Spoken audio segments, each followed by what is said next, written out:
एक छोटा सा गांव जहां के लोग आपस में बड़े प्रेम से रहते थे। उसी गांव में 8 साल का एक लड़का रोहन अपने माता पिता के साथ रहता था। रोहन को प्रकृति से बहुत प्यार था। उसे जंगल में पेड़ों के बीच खेलना और पक्षियों की आवाज सुनना बहुत पसंद था। एक दिन वह अपने दोस्तों के साथ जंगल के पास खेलने गया।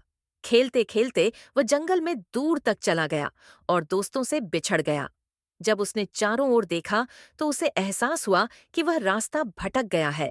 डर और घबराहट के बीच उसने मदद के लिए आवाज लगाई, लेकिन कोई जवाब नहीं आया। धीरे धीरे अंधेरा होने लगा और रोहन पूरी तरह से जंगल में अकेला रह गया। पहली रात रोहन ने एक बड़े पेड़ के नीचे गुजारी। उसे भूख और ठंड लग रही थी। उसने सोचा, क्यों न सुबह सूरज की रोशनी के साथ रास्ता ढूंढने की कोशिश करूं। लेकिन रात में जंगली जानवरों की आवाजें सुनकर वह कांपने लगा।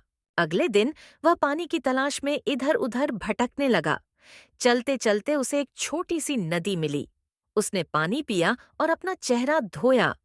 पास में ही कुछ जंगली फल पड़े थे, जिन्हें खाकर उसने अपनी भूख मिटाई।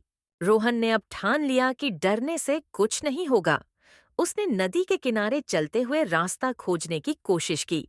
चलते चलते उसे जंगली जानवरों के पैरों के निशान दिखे, जिससे वह सतर्क हो गया। उसने एक मोटी लकड़ी उठाई ताकि जरूरत पड़ने पर वह खुद की रक्षा कर सके।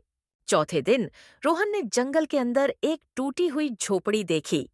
वहां उसे एक बूढ़े आदमी का निशान मिला, जो कभी वहां रहता था। झोपड़ी में कुछ पुराने बर्तन और सूखे फल पड़े थे। रोहन ने उन्हें खाकर अपनी भूख मिटाई। अब उसकी उम्मीदें बढ़ गई थीं। 5वें दिन सुबह रोहन को झोपड़ी के पास कुछ लोगों की आवाज सुनाई दी। ये जंगल में लकड़ी काटने आए गांव के लोग थे।